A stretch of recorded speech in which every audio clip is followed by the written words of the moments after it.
Halo, halo, halo, shalom, apa kabar? Dahsyat, luar biasa, yes, yes, yes, puji Tuhan. Saya diberkati, kamu diberkati, kita semua diberkati, amin.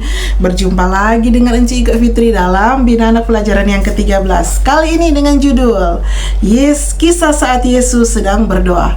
Pembacaan Alkitab kita terdapat di dalam Kitab Perjanjian Baru, Kitab Injil Lukas pasal 9 ayat 28 hingga ayat yang 36. Adik-adik, sebelum kita belajar bersama-sama, siapkan Alkitabnya. Adik-adik duduk yang manis, jangan ganggu-ganggu teman ya. Torang menghormati Tuhan lewat pembelajaran kali ini, supaya Tuhan Yesus mau sayang pada orang ya. Tertibnya gak baganggu-baganggu. Nah, adik-adik yang diberkati Tuhan, sudah ya, kita akan berdoa. Kunci tangan, tutup mata, tunduk kepala, kita berdoa. Tuhan Yesus, sahabat anak-anak, terima kasih Tuhan, kami mengucap syukur kami boleh ada sebagaimana kami ada, semua karena cinta kasih Tuhan dalam kehidupan kami. Tuhan Yesus, saat ini kami akan belajar lagi tentang pribadi-Mu. Tuhan, urapi kami semua, sehingga lewat pembelajaran ini kami boleh mengerti, memahami apa yang akan disampaikan. Terlebih ya Tuhan, pimpinlah hamba-Mu lewat Roh Kudus, taruh perkataan di bibir mulut hamba-Mu, dan biar kiranya apa yang mau disampaikan bukan karena kepintaran hamba-Mu, tetapi semua hikmat dan pengetahuan hanya berasal dari Tuhan Yesus. Bukakan semua Tuhan rahasia tentang pribadi-Mu, sehingga kami boleh mengenal Engkau secara pribadi. Kami mengucap syukur untuk kesempatan ini. Ampuni salah dosa kami, tolong kami untuk jadi pelaku firman-Mu. Di dalam nama Tuhan Yesus Kristus kami berdoa, haleluya, amin. Nah, adik-adik sudah siapkan Alkitabnya? Kita akan buka bersama-sama di dalam Kitab Injil Lukas pasal 9 ayat 28 hingga ayat ke-36 dengan judul Yesus dimuliakan di atas gunung. Kita akan baca bersama-sama. Kira-kira 8 hari sesudah segala pengajaran itu, Yesus membawa Petrus, Yohanes, dan Yakobus lalu naik ke atas gunung untuk berdoa. Ketika ia sedang berdoa, rupa wajahnya berubah dan pakaiannya menjadi putih berkilau-kilauan, dan tampaklah 2 orang berbicara dengan dia, yaitu Musa dan Elia. Keduanya menampakkan diri dalam kemuliaan dan berbicara tentang tujuan kepergiannya yang akan digenapinya di Yerusalem. Sementara itu, Petrus dan teman-temannya telah tertidur, dan ketika mereka terbangun, mereka melihat Yesus dalam kemuliaannya dan kedua orang yang berdiri di dekatnya itu.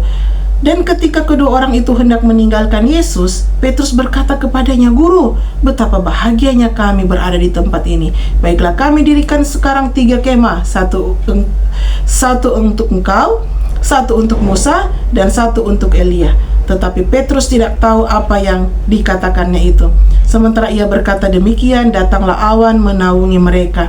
Dan ketika mereka masuk ke dalam awan itu, takutlah mereka. Maka terdengarlah suara dari dalam awan itu yang berkata, "Inilah anakku yang kupilih, dengarkanlah dia." Ketika suara itu terdengar, nampaklah Yesus tinggal seorang diri, dan murid-murid itu merahasiakannya, dan pada masa itu mereka tidak menceritakan kepada siapapun apa yang telah mereka lihat itu. Demikian jauh terampai pembacaan Alkitab. Yang berbahagia ialah mereka yang mau membaca dan merenungkan firman Tuhan serta melakukan firman Tuhan dalam kehidupan mereka senantiasa. Amin. Enci Ika mau sapa dulu. Apa kabar adik-adik yang cantik-cantik dan ganteng-ganteng? Enci Ika berharap semua ada di dalam tubuh yang sehat, kuat, dan diberkati. Amin. Tetapi kalau ada yang sakit, kalau ada yang kurang sehat ya, atau mama dan papa kurang sehat, Enci Ika doakan biar kiranya Tuhan menjamah, Tuhan memulihkan menurut waktu dan kehendak Tuhan ya.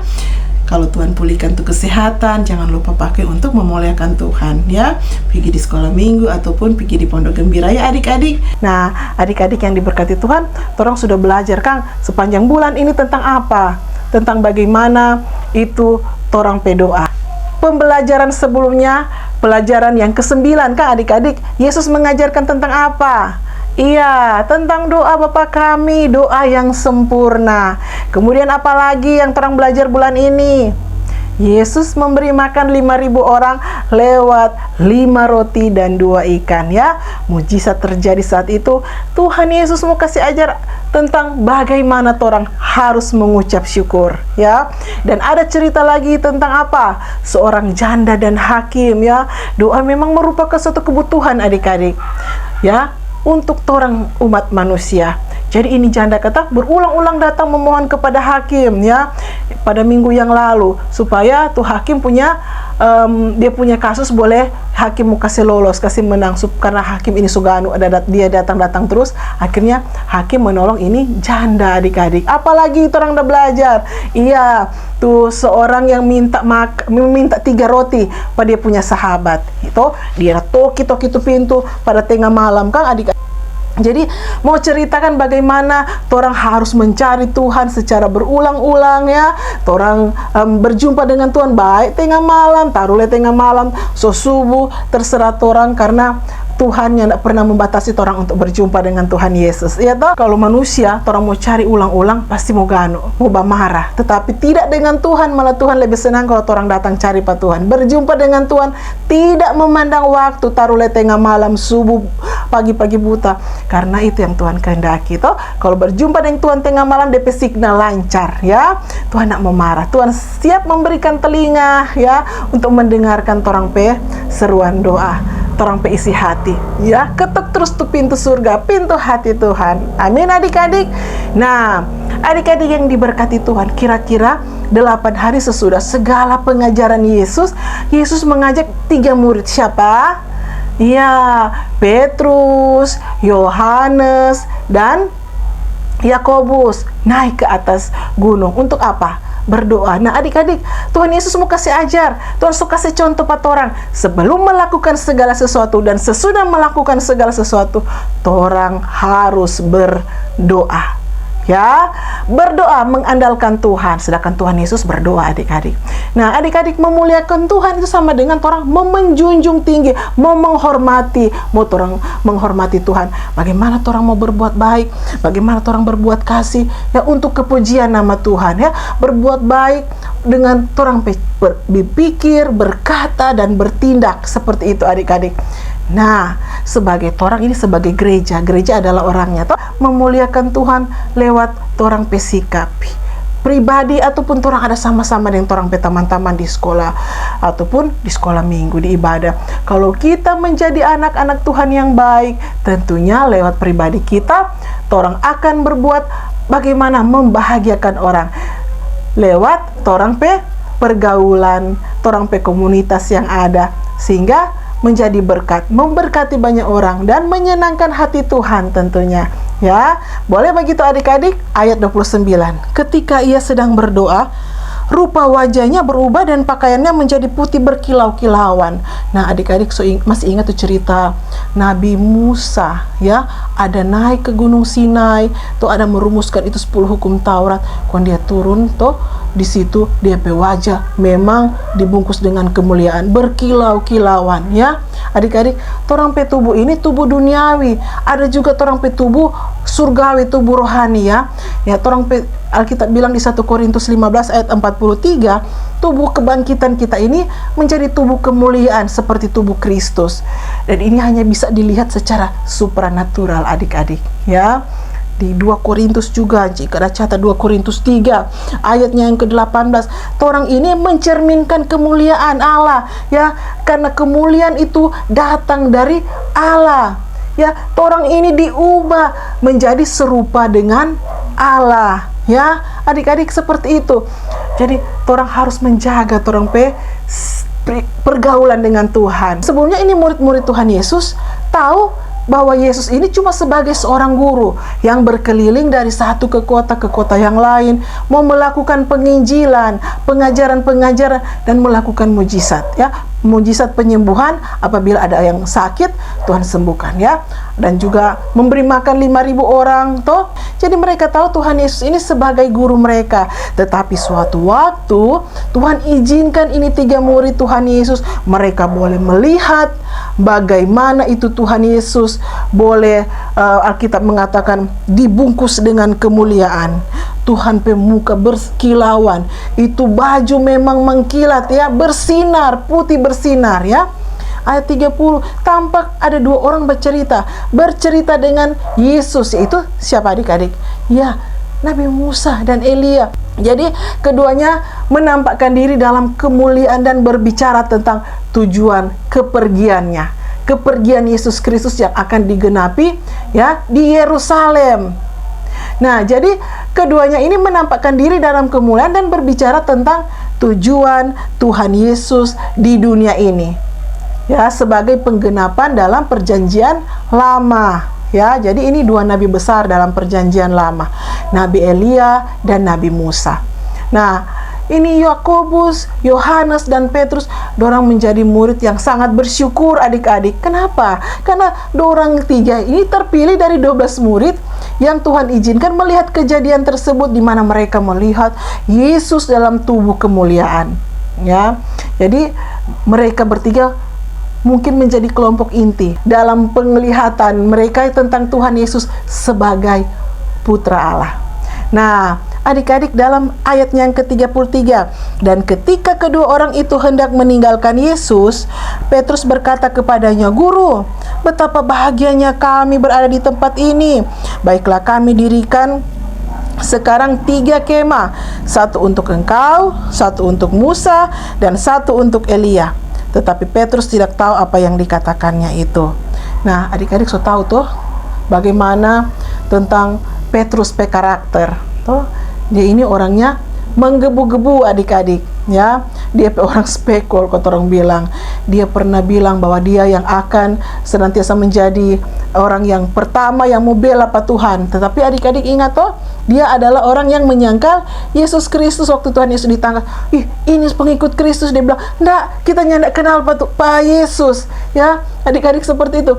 Jadi saat Petrus melihat ini dua nabi hendak meninggalkan Yesus, ini Petrus kata, ya karena dia bahagia, dia spontan, Kang. Dia bilang, ini mau mendirikan 3 kemah, satu untuk Yesus, satu untuk Musa, dan satu untuk Elia.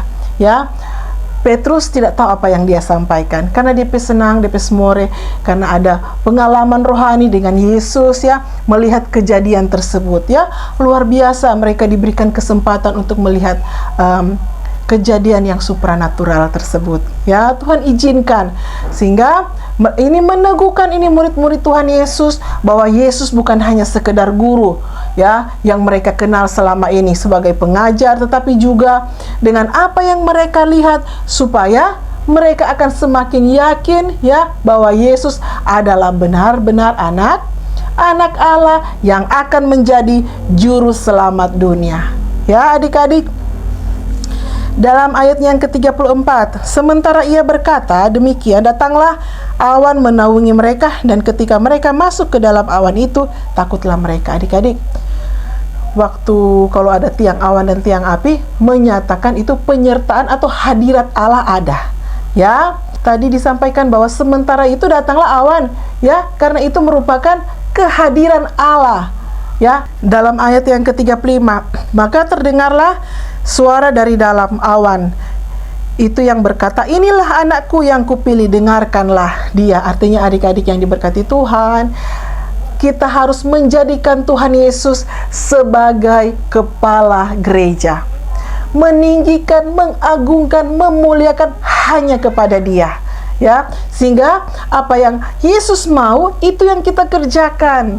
Jadi adik-adik, kalau adik-adik mendengar firman Tuhan di pondok gembira, di sekolah minggu, ya, mendengarkan, orang harus sama dengan menjadi pelaku firman Tuhan. Nah, suara Allah di langit tadi pada murid-murid Tuhan Yesus sebagai peneguhan bahwa Yesus adalah anak Allah yang sangat istimewa. Walaupun Yesus anak Allah, tapi ia juga masih berdoa adik-adik ya, jaga berdoa dari contoh dan teladan pat orang berdoa, apalagi tuh orang adik-adik, karena berdoa itu ibarat nafas. Kalau seberhenti nafas berarti sudah meninggal. Tapi orang nafas itu sebagai suatu kewajiban, hal yang paling utama yang pokok orang harus membangun hubungan dengan Tuhan, bercakap-cakap lewat doa kepada Tuhan. Karena apa adik-adik? Kalau orang bercakap-cakap dengan Tuhan lewat doa, ya, Torang akan ada hikmat Tuhan mau kasih pada orang, akan tambah-tambahkan hikmat, ada anugerah, pertolongan Tuhan, ada sukacita, ada damai sejahtera ya, bikin orang pe wajah glowing dari dalam ya, terpancar itu sinar sukacita ya, karena memang seperti itu. Dapat lihat berbeda sekali tuh muka sedih, muka semut-semut, tuh muka marah-marah, dia muka bahagia, sama atau beda? Ya berbeda adik-adik. Lebih enak mau lihat tuh muka yang happy, yang bahagia tuh.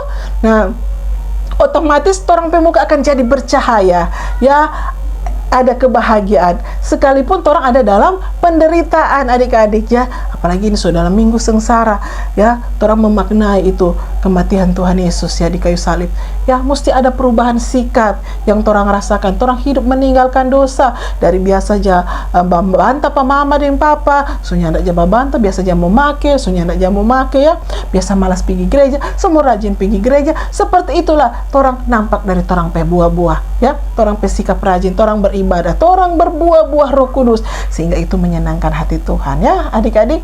Nah, dalam ayat yang ke-35, ketika suara itu terdengar, nampaklah Yesus tinggal seorang diri dan murid-murid itu merahasiakannya, dan pada masa itu mereka tidak menceritakan kepada siapapun apa yang telah mereka lihat itu. Nah adik-adik, memang cerita ini dirahasiakan sebelum harinya Tuhan, sebelum dan sesudah harinya Tuhan. Tuhan mati dan bangkit pada hari yang ketiga ya. Jadi adik-adik, kalau ada rahasia berarti jangan kasih tahu ke orang-orang ya. Tuhan punya cara membukakannya dengan waktunya Tuhan ya. Amin adik-adik. Sekalipun orang diproses, orang ada sukacita, ada damai sejahtera. Kalau ada pergumulan, ada masalah, mari juga orang berdoa, karena cuma lewat doa orang mau boleh bercakap-cakap dengan Tuhan. Tuhan dengar orang permohonan, Tuhan akan jawab menurut waktu dan kehendak Tuhan ya, sehingga orang menjadi anak-anak terang dimanapun orang pergi dan berada, memuliakan Tuhan. Amin adik-adik ya. Dengan demikian terpujilah firman Tuhan. Amin. Kita akan mengakhiri ibadah kita saat ini dengan berdoa. Jika ajak kita untuk kunci tangan, tutup mata, tunduk kepala, kita berdoa. Tuhan Yesus, sahabat anak-anak, kami mengucap syukur Tuhan untuk waktu dan kesempatan di mana kami boleh belajar lagi tentang pribadi-Mu. Tuhan, tolong kami untuk terus dapat memuliakan Tuhan lewat pikiran, perkataan, dan perbuatan kami, menyenangkan hati Tuhan. Memberkati hamba-Mu Enci Ika Fitri, biar kiranya apa yang disampaikan benar-benar menjadi berkat bagi orang banyak, dan di dalamnya Tuhan yang dimuliakan.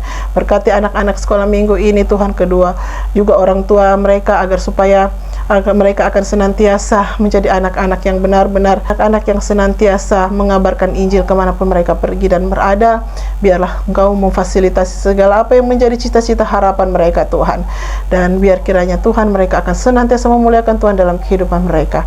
Ini doa kami, syukur kami yang kami bawa hanya di dalam nama Tuhan Yesus Juru Selamat kami yang hidup. Haleluya, amin. Demikian pembelajaran Bina Anak kita kali ini. Terima kasih bagi semua yang sudah menyaksikan YouTube channel Enci Ika Fitri dimanapun berada. Terus like, share, sehingga banyak jiwa yang boleh diberkati lewat pembelajaran-pembelajaran yang ada. Sekali lagi terima kasih. Sampai jumpa pada pembelajaran Bina Anak minggu depan. Shalom, dadah. Tuhan Yesus memberkati.